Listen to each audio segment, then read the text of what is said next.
Beautiful. Morning guys, Tony here from Offtap Brewing. Yeah, another brew day here at Offtap Brewing. Let's put some remotes up. Brew day yesterday consisted of 3,000 ore body, 3 cubes of that. So that was quite successful. And yesterday I trialled a new system. You guys on my Facebook page will know about this setup that I did yesterday, but I just wanted to shoot a quick video for you Brewmeister owners out there. Now, my problem with my 50 litre Brewmeister is that it's only an 80 litre pot, and I can only create so much beer at a certain gravity. The malt pipe, which is that thing there, can only hold 13 kilos of grain, and that's maxed out if you get your crush right. It's good. If you get your crush slightly wrong, it's bad because it's too compressed. So, you know, 13 litres and 13 kilos, sorry, that's just not much when it comes to creating higher gravity beers. So basically, you know, if you want a higher gravity beer, you're going for a lower volume. So I want high gravity at high volume. So here's how I've done it, guys. I'll step you through it. Brewmeister, we all know what that is. Down through a pump.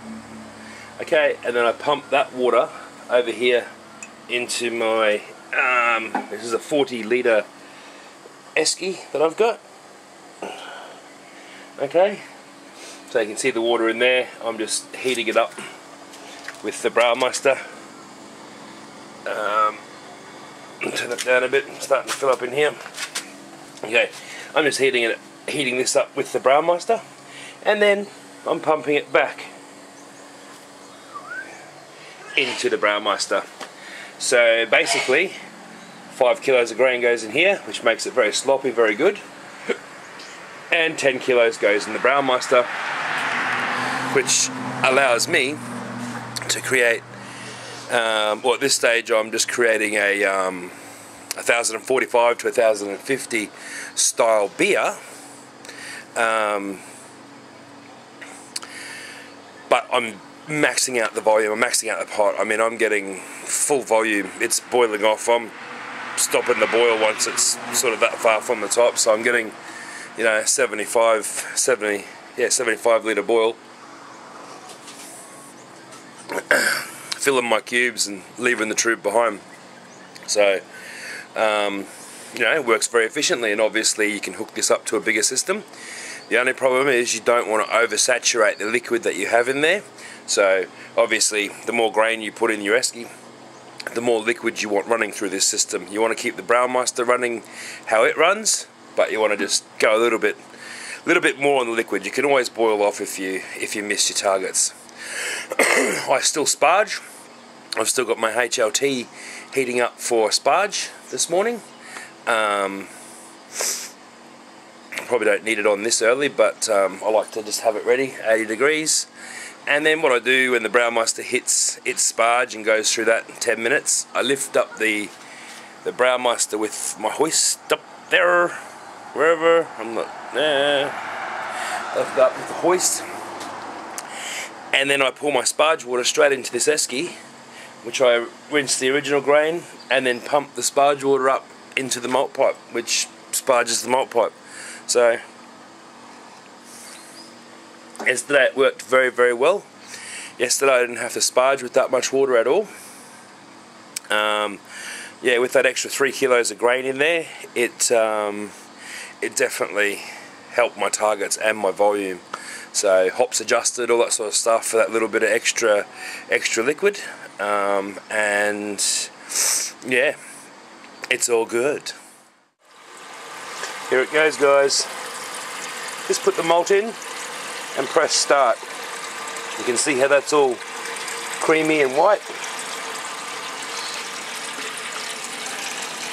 That's all the starch, unconverted starch in there at the moment, and it's running beautifully over the edge.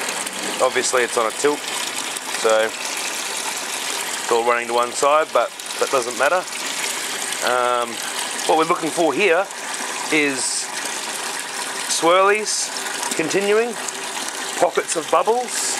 There's no bubbles at this point.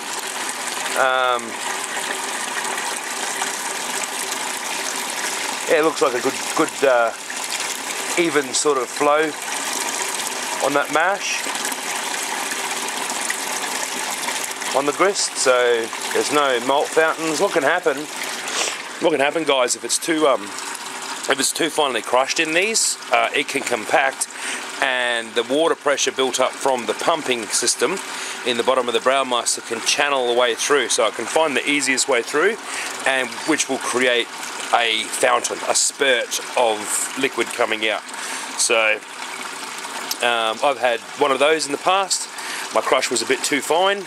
I got my crush done by somebody else, and yeah, paid the price for that. So that's what that looks like. I'll update you more as the colour changes. Now, I mash in at the 45 degrees, and then I always do a protein rest at 52. The protein rest, I feel, is pretty important. I've seen the evidence of not doing them.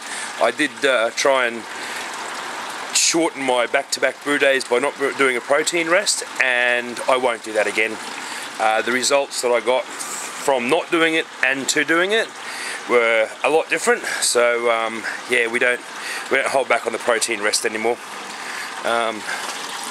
Anyhow, I've got to mash in with the Vienna and base malt there into there.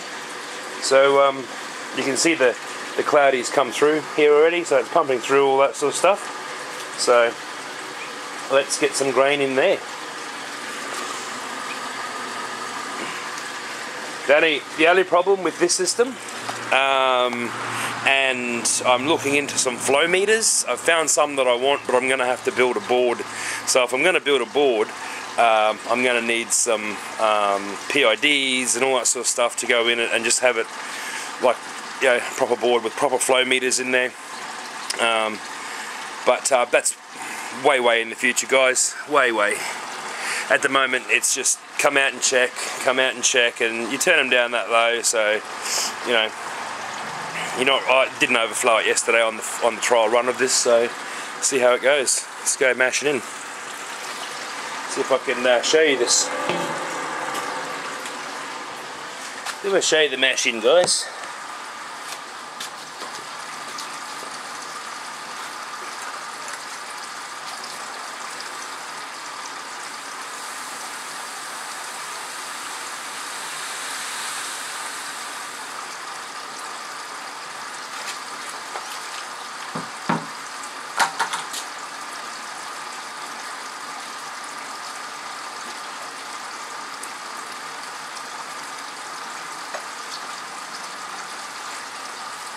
Done. Without you.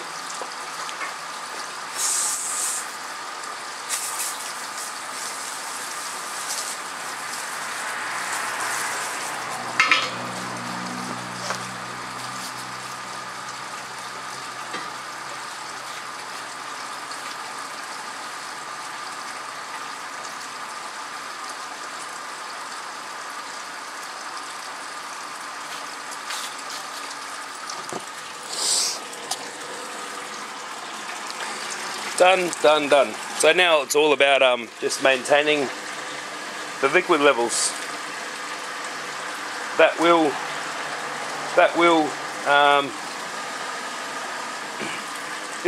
doing this with my Brewmaster. Sorry for all the spitting, guys. I'm not going to do much editing. Doing this with my Brewmaster will definitely increase the time, because you're losing heat pumping backwards and forwards. So you know, that's obvious. It is an electric system. So by creating the volume that I want, I have increased my time. I think I got out yesterday 6 hours all clean for a brew day. So, and that's running a dual mashing pot, dual mashing tons. So that's not too bad. 6 hours all cleaned up.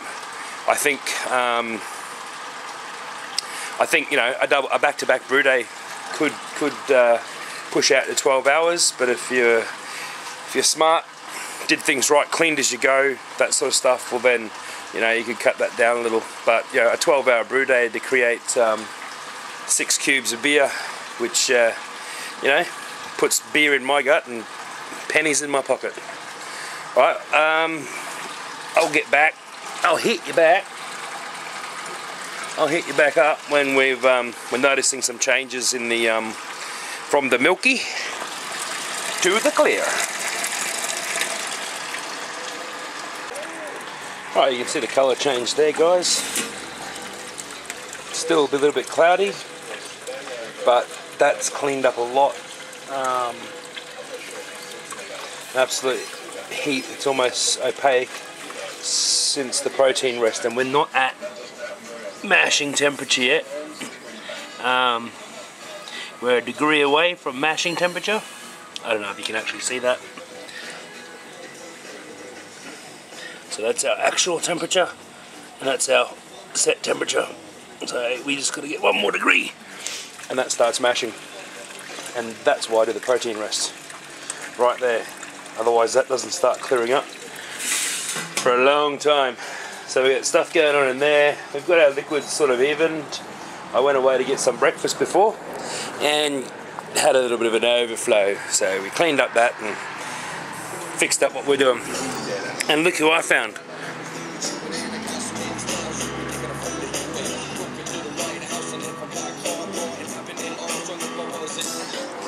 Little bit of Jona to get me through a brew day. Good stuff, mate. G'day guys. We're back with the Brewmeister. I just wanted to show you the colour. Once, isn't it always the way? I turn my camera on and hit a pump brake. Okay, that'll turn back on shortly, guys, and then you'll see the colour of the brew come through. This is the benefit of the protein rest. We're only a bit of the way through the mash. Probably about half an hour through the mash. I'm doing an 85-minute mash today. And you can already see that colour is crystal clear. Here it comes again. There we go.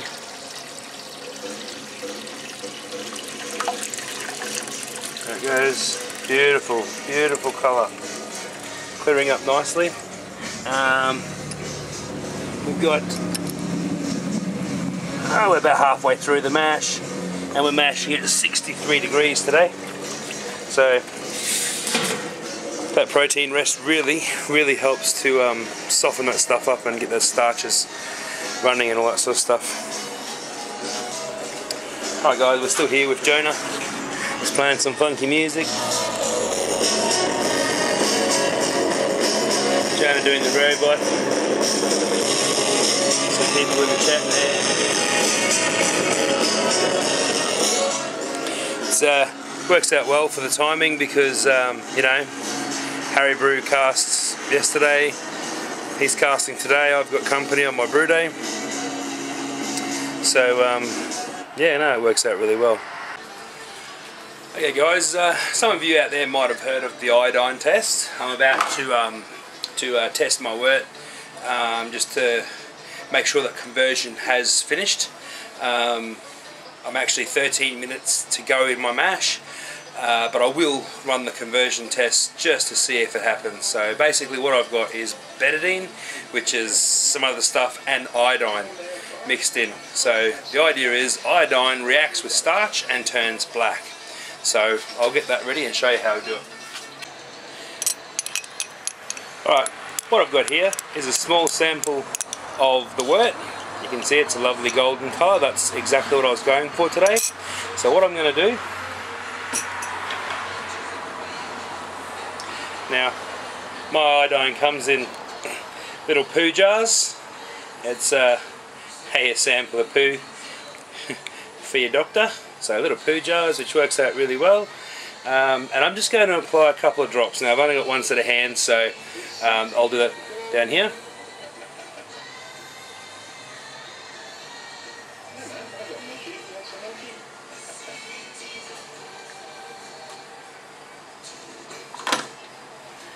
Now we all know the red colour of iodine. That's that red colour there. Now I've mixed it through. What I'm looking for, guys, is that to change to black in any little spots. Normally the black changes around the edges and you'll get a little highlight of black around the edges, but you can see that's stayed completely the colour of iodine. So I'm confident that conversion of the starch is fully over. Get some iodine, give it a try, guys. It's important for your mash. I know now that I can probably cut that mash cycle back to about 75 minutes and get away with it. Alright guys, I was just talking to a couple of people in Uvu. I was talking to Puka NC from No Shirt Puka Style, and I was actually talking to Seaweed Brewing, Seaweed 67 I think it is, or Martin. I forgot to do some footage of this, but my Brewmeister is beeping at me. It's giving me the evil eye. It's giving me the evil eye. But check this out. The golden lager. Doesn't that look fabulous, guys? Crystal clear. So basically, I've got to tell the computer down here, you can't see that because the glare, but tell the computer basically that, yep, I'm ready to pull my malt pipe out, and you can see the colour of that. That is, oh, orgasmic, guys. Oh, and they're hot. So put those there ready for a clean out. Now I'm still recircling through there. That's all still running. But what I'm going to do is I'm going to hook my hoist up, which is probably about there. Bring my handle down.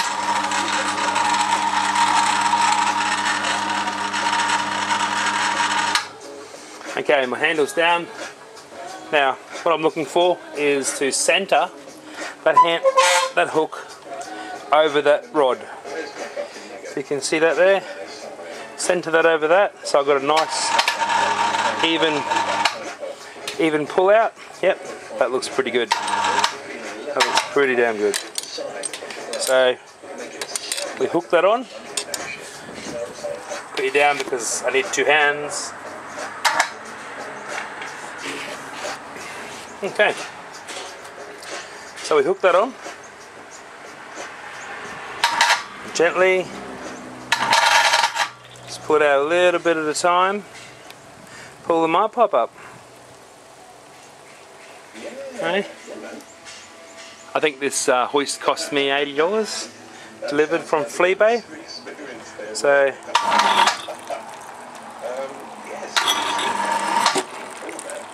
break that seal at the bottom.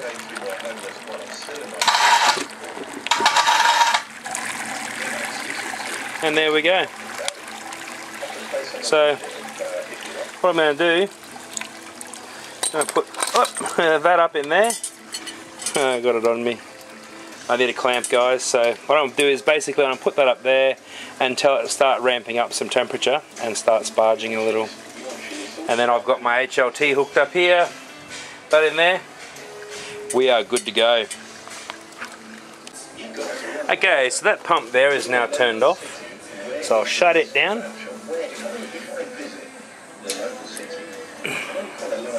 Okay, I open that up because I'm about to dump what's in that line there, which I'm not really worried about. It's only a little bit of liquid, so I'm about to dump that and hose it down just while that there's just running through ever so slowly, sparging up a little. Now I've got to tell the Brewmeister to go again, and basically we're going to start the boil. So 10:30, that's pretty good. To run a dual mash system, that took 4 hours. I'm pretty happy with that. Pretty happy indeed. So yeah, I should be out of this by 12:30. today. So let's start the sparge. Okay guys, that one's sparged out, gone, just draining the excess liquid into the garden now, and finishing the sparge up on that one into there. As you can see, we're full volume, so look out for boilovers. What I have to do now is grab this malt pipe, drag it to the side down there, and lower it down. So that's no easy feat in itself. See what we can do. See what we can see here with me doing that. Okay. So I need the controller. Bring this over. So basically I swing it out.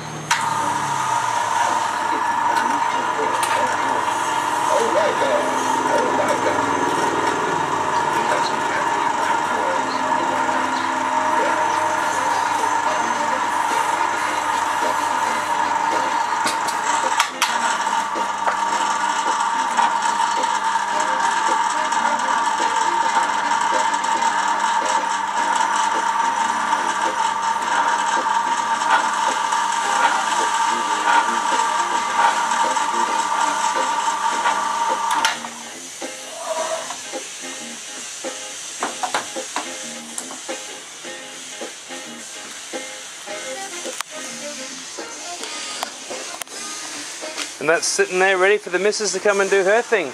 So I'll just clean as we go, and yeah, rinse off the sugars that are coagulating, water the plants, got some habaneros coming, water the hops which have gone into recession, hope they're not dead. But basically just clean off the sugars from the concrete. He's my, how should I say, my cheerleading team, but he's also... You're happy. Alright, we are up to the Seaweed edition in about 6 minutes. No, 16 minutes. Oh, I've jumped the gun. But anyhow, that's my Seaweed mix. It's an industrial flocculant designed to grab a hold of those protein flakes that you can see floating around in there and bring them all together for what you guys call chill haze and all that sort of stuff, or you know, you got the hot break and cold break. So for the cold break, that's what's grabbing a hold of those proteins, but you know, it just aids in what's already happening in naturally. So that's the Seaweed mix, ready to go in 16 minutes. 10 brewers, 10 waif.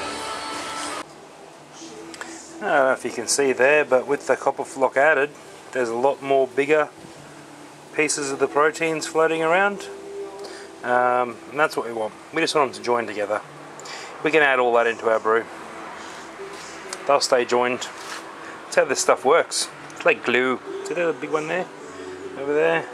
If I was to give that a stir up, you'd see a lot more.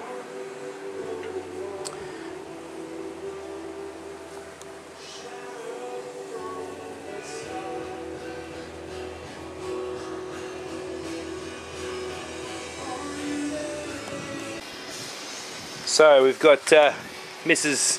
Tiny Brewer, and she's got the spent grain that looks like the dehydrator trays that she's passing to me, and I am putting over here in the dehydrator,